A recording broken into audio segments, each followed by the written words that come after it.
Hey guys, welcome back to Progressive Watch. So the murder of the Japanese hostage recently really sparked a great question in my mind. As what would I do if I were posed with the question of what we should do with ISIS in Iraq, or what would be the ideal situation that I think our president should work on and display for a policy towards ISIS and Iraq. So I'll make this very clear for you all. The disclaimer is I have supreme authority, and basically everything I do is going to pass if we do it and I do it, and theoretically it's going towards Iraq and it's going towards Syria.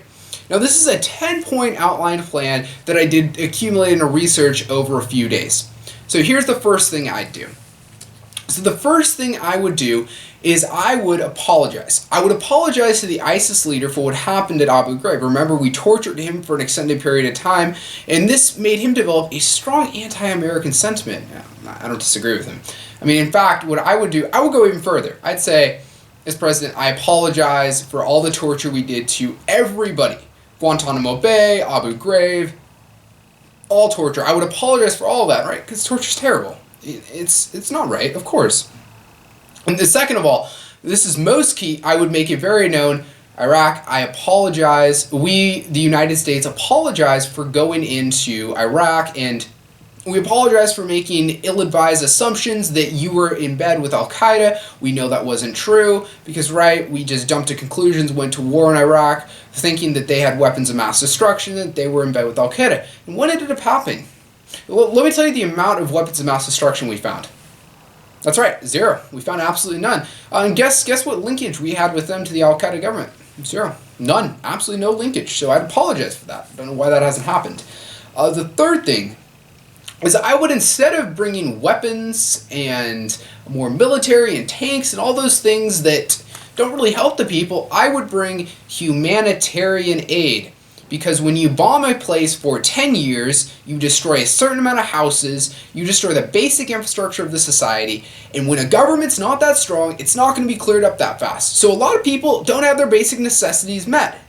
And what they need is they need food, they need water, and they need medicine. And basically, what we will do is allocate funds so that you guys can be successful and happy. Well, not probably going to be happy, but they'll be in a better position.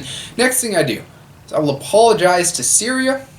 I will apologize for the war and the warless actions that we did within the country, so that we get on a empathetic playing field and we understand what's happening.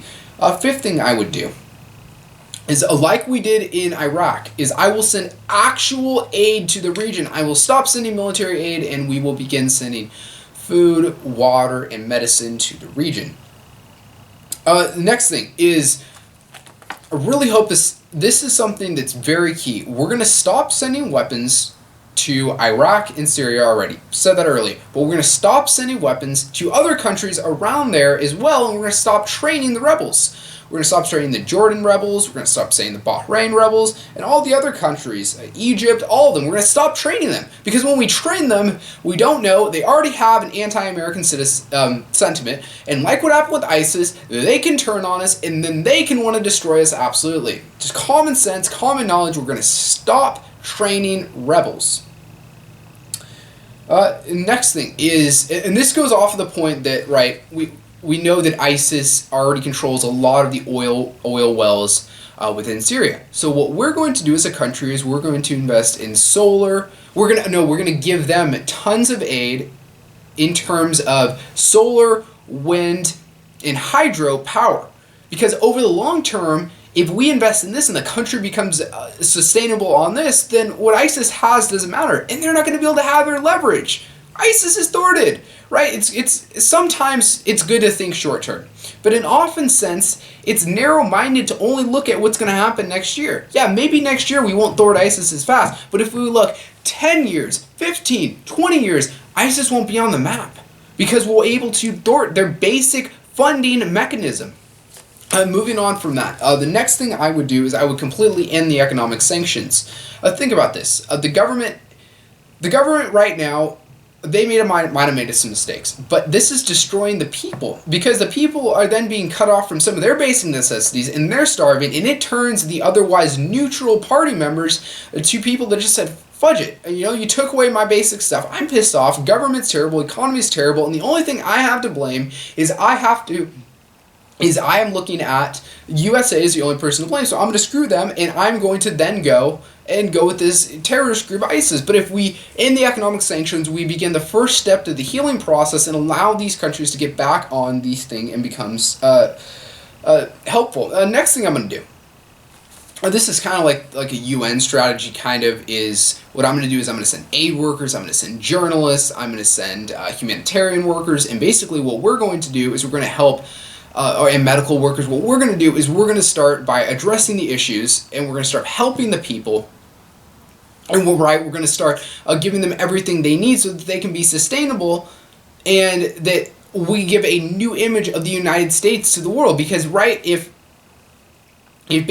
they have this, and the people are now going to have their necessities met, and instead of further chaos and further destruction, we can start to rebuild the society. And yes, there will be deaths, there will be captures, but it's a lot better than drone strikes, which in one punch can kill 600 civilians in one punch.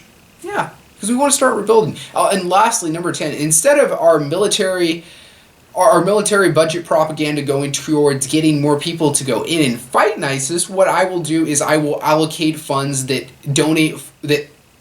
go towards propaganda to try to get engineers, medical workers, humanitarian workers, aid workers, so that we can have them go into the country and assist, and so that they can have long-term funding. What does this do? This sheds a new light and shows that the U.S. has a new policy to help them.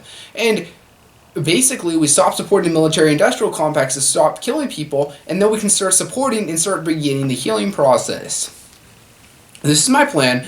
If this happens, I might literally cry. I think it's a 1 in a million chance it's going to happen just like when I cry. So, that's what I'd like to happen. So, if you guys please could like, comment, and subscribe. I want to hear your guys' comments on this issue. What do you think we should do with the situation in ISIS? Let me know, guys. Alright, talk to you later.